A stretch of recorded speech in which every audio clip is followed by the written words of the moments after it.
नाजरीन, आप देख रहे हैं रियासत आंध्र प्रदेश का मशहूर व मकबूल यूट्यूब चैनल बज़्म आईना वकील साहब पोस्ट। सैयद कुदरतुल्लाह कादरी वकील साहब फिर एक नए पोस्ट के साथ आपके रूबरू हाजिर है।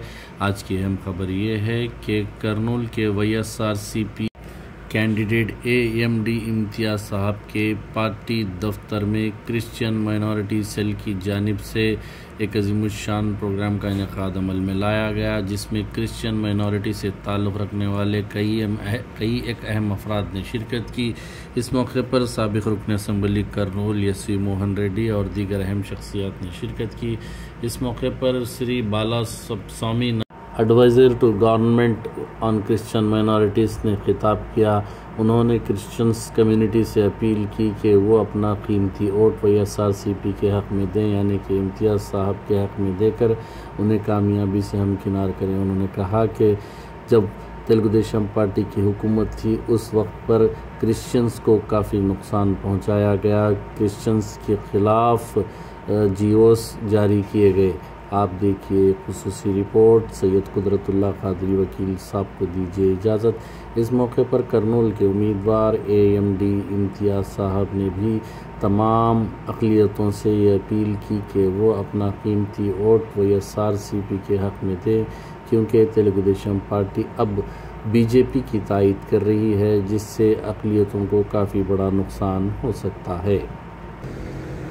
इंग्लिश లో ఉన్న సామెతను తెలుగులో చెప్తాను. For a bad cause, enemies will become together. For a bad cause, enemies will become together. అంటే ఒక చెడు పని చేయడానికి శత్రువులందరూ ఏకమవుతారంట. It is true. 100% ఆంధ్ర రాష్ట్రంలో జరుగుతుంది ఇదే. ప్రతి ఒక్క ఈ వ్యక్తులందరి యొక్క అజెండా ఒకటే, జగన్మోహన్ రెడ్డి గారిని ఎలా ఓడించాలి, ఇది ఎవరికి చేత కాదు అని తెలుసుకోవాలి.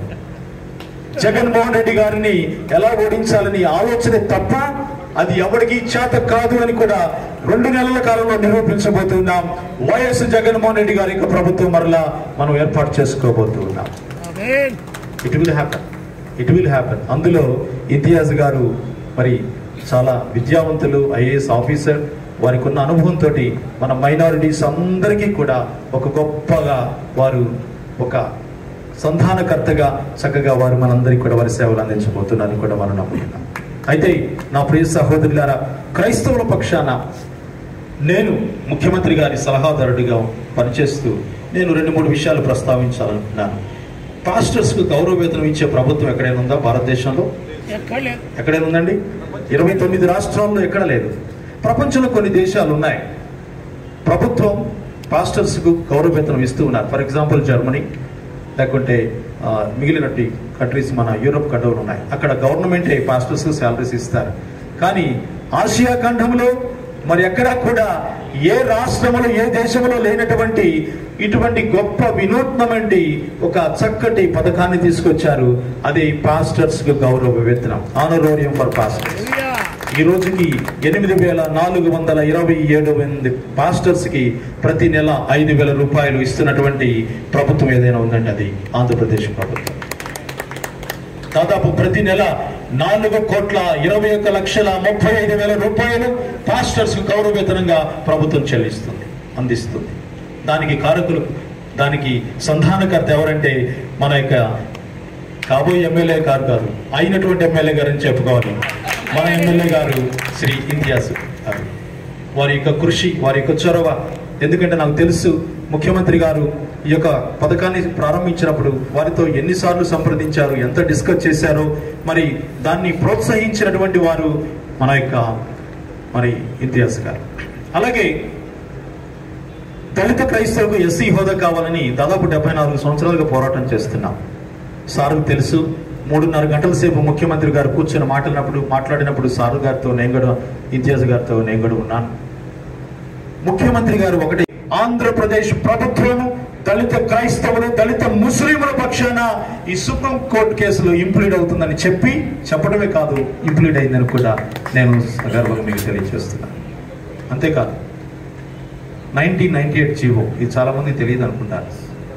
జీవో నంబర్ 1998 మన 40 years ఇండస్ట్రీ మహానుభావుడు చేసిన గొప్ప కార్యక్రమం ఏంటంటే 1998 సంవత్సరంలో 14 సంవత్సరాలు 40 సంవత్సరాలు ఇట్లా లెక్కలు వేసుకుంటే కూర్చున్నట్టు కాదు, మనకు ఒక గొప్ప అన్యాయం చేశాడు. ఏం చేశాడు తెలుసా? ఒక సర్క్యులర్ మెమో తీసుకొచ్చారు. It was in 1998. ఆ మెమో ప్రకారం మన ప్రాథమిక హక్కులకు భంగం కలుగుతుంది. అదేమిటంటే ఎస్సీ క్యాస్ట్ సర్టిఫికేట్తో ఎవరైనా చర్చి ఫంక్షన్స్కి వెళితే, అది ప్రార్థన కావచ్చు, శుభకార్యం కావచ్చు, సమాధాన ఫంక్షన్ కావచ్చు, వాళ్ళ ఎస్సీ సర్టిఫికేట్ని క్యాన్సిల్ చేయమని. Do you know this? It's a serious memo. ఇది చాలా మందికి తెలియదు, మన సహోదరులకి ఎవరికి తెలియదు. కానీ ఈ జీవో ఇంప్లిమెంట్ చేస్తే ఏమవుతుంది? ఎంత దూరం పోతుంది? అసలు ఎస్సీలు ఎవరైనా పుట్టాలనుకుంటారని చెప్పిన దౌర్భాగ్యుడు నాన్ సెన్స్. ఒక ముఖ్యమంత్రి అయి ఉండి ఏం చేశారండి? ఏం పాపం చేశారు ఎస్సీ సహోదరులు? ఎవరైనా ఎస్సీలో పుట్టాలనుకుంటారని ఎంత అహంభావం అండి! ఎంత అహంభావంతో మాట్లాడుతున్నాడు. ఈ రోజుకి మళ్ళీ చాలా మంది ఎస్సీలు అక్కడ పరిగెత్తుతున్నారు, సిగ్గు శరం లేకుండా పరిగెత్తుతున్నారు. చాలా తప్పిది. ఇటువంటి దుర్మార్గపు పాలనలో వచ్చిన సర్క్యులర్ మెమో అది. ముఖ్యమంత్రి శ్రీ వైఎస్ జగన్మోహన్ రెడ్డి గారు విఘ్నులు, నాయకులు, ఆయన ప్రేమ సహవాసం కలిగినటువంటి వాడు.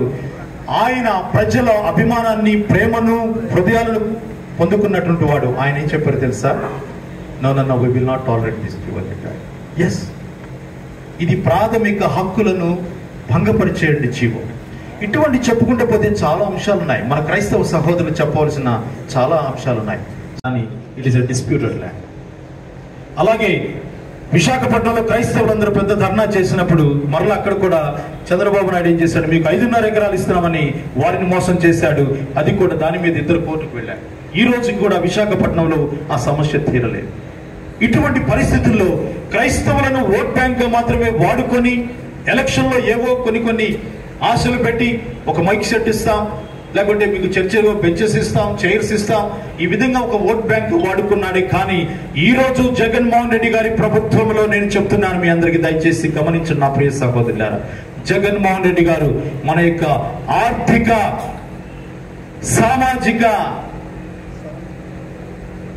ఆధ్యాత్మిక, రాజ్యాంగ, ఆరోగ్య అభివృద్ధిని కోరుకునే, విద్యాభివృద్ధిని కోరుకునే వారు శ్రీ వైఎస్ జగన్మోహన్ రెడ్డి. నాడు నేడు ద్వారా కొన్ని వేల స్కూల్స్ బాగు చేశాడు. ఈరోజు వస్తుంటే ఆ స్కూల్ చూస్తే ఎంతో సంతోషం వేస్తుంది. ప్రతి ఒక్క చీఫ్ మినిస్టర్కి ఒక బ్రాండ్ ఉంటుంది. వైఎస్ రాజశేఖర రెడ్డి గారు అనగానే మనకు గుర్తు ఇచ్చేవారండి. ఏమిటండి? Aarogyasri, fee reimbursement.